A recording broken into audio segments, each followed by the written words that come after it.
अब तो भैया दलित की बेटी को दलित के लौंडे ने मारा है यार। अबे क्या लोकतंत्र में इस पर भी राजनीति करोगे? मैं पीआरओ साहब ये कह रहा था, जैसे कप्तान साहब उसमें गाड़ी में चढ़े थे, एक बार मेरी अकेले में करवा दीजिए इनसे, खुले मैदान में। हैं? मैं भी एडवोकेट बोल रहा हूँ, मेरी इनसे अकेले में गाड़ी में बंद करवा दीजिए। तय करोगे आप, मालिक हो गया, कर्मचारी हो आप। मैं इंस्पेक्टर हूँ, इंस्पेक्टर ही रहूंगा।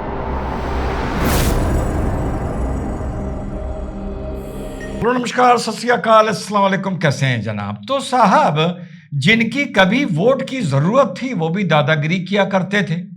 अब उनके वोट की जरूरत नहीं है तो वो दादागिरी नहीं कर पा रहे हैं।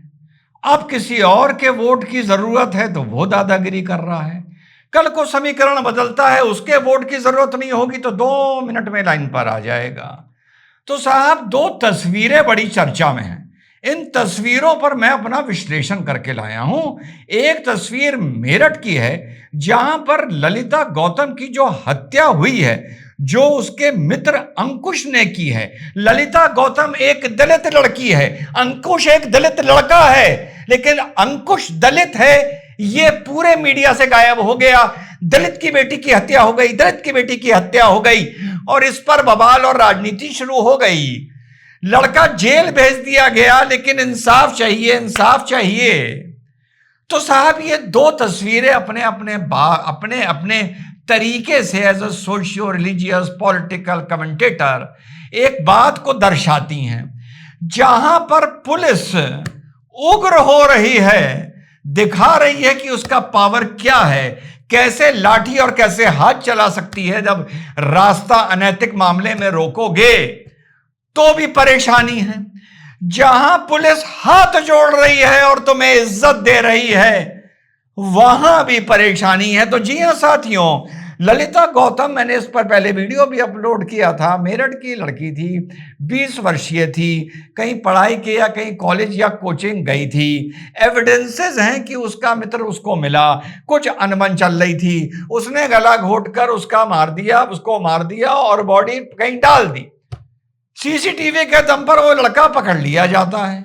लड़का भी दलित निकलता है, लेकिन दलित की बेटी का कत्ल हुआ है तो साहब लड़का दलित हो। अगर देखो, एक बात समझो, पहले हाथरस से प्रॉब्लम थी।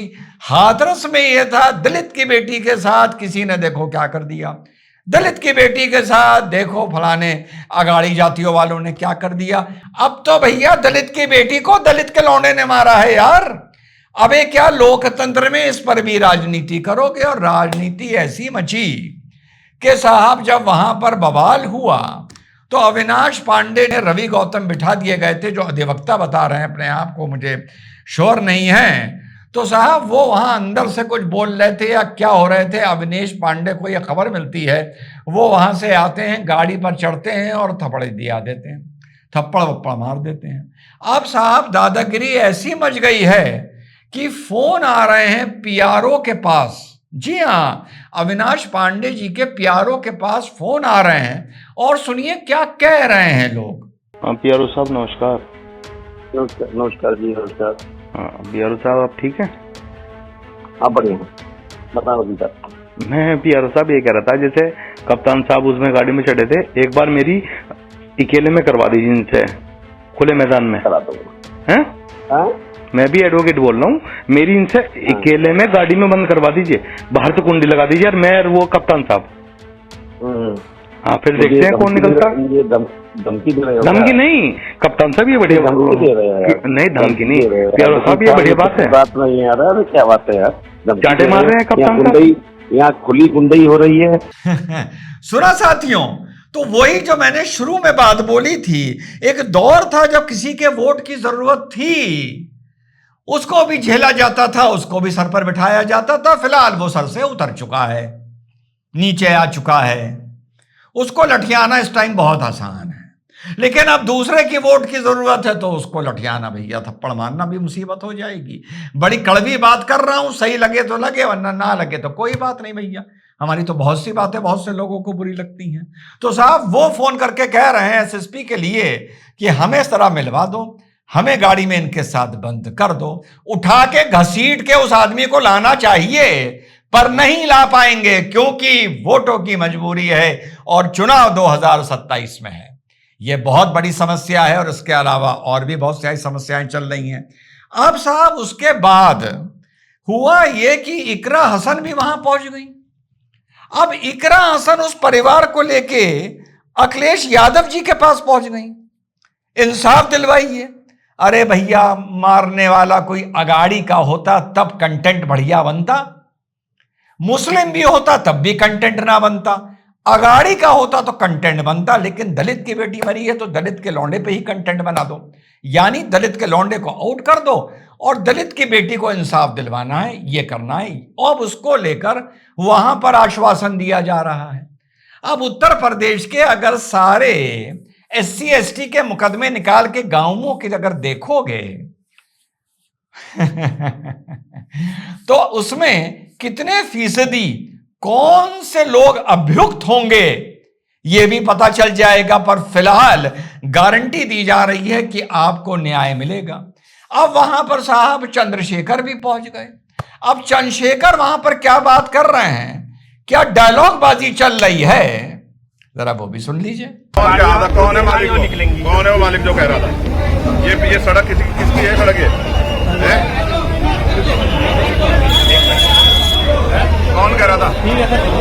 सड़क तय करोगे आप? मालिक हो गया आप? कर्मचारी हो आप? मैं इंस्पेक्टर हूँ, इंस्पेक्टर ही रहूंगा। हाँ। मैंने आपको बता दी क्या? देखिए मैं हाथ जोड़ के बता रहा हूँ, इंस्पेक्टर हूँ और इंस्पेक्टर ही रहूंगा। कौन मना कर रहा है कि आप इंस्पेक्टर नहीं है? कौन तय करेगा गाड़ी कितनी निकलेगी? क्या क्यों कर रहे हो? क्यों गाली क्यों दे रहे हो? हमारे अधिकारियों का आदेश है। आपके अधिकारी मालिक नहीं है, हाथ जोड़ रहा हूँ, गाली लोकतंत्र है ये। सुना साथियों, आपने सुना तेवर देके?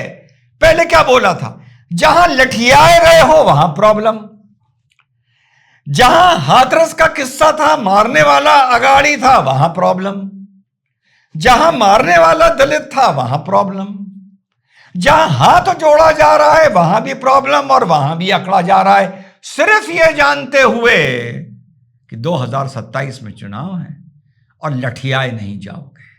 जिस दिन ये दिमाग से जरूरत और दिमाग से ये बुखार उतर गया, फिर से दोहरा दूं, चाहे कोई भी कुछ करे, स्टेट होता है। जब लठियाने पर और कूटने पर आएगा और टकने तोड़ेगा तो ये सारी अकड़ निकल जाएगी।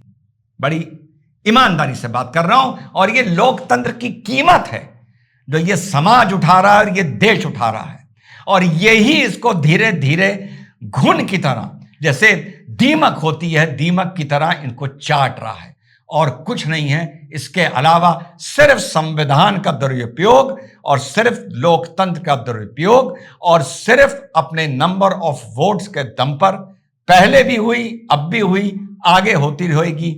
अलग अलग भारत के कोनों में, अलग अलग टुकड़ियों में इसी तरह से दादागिरी स्टेट के साथ चलती रहेगी और स्टेट के हाथ साथियों बंधे रहेंगे। जय हिंद, वंदे मातरम, खुदा हाफिज।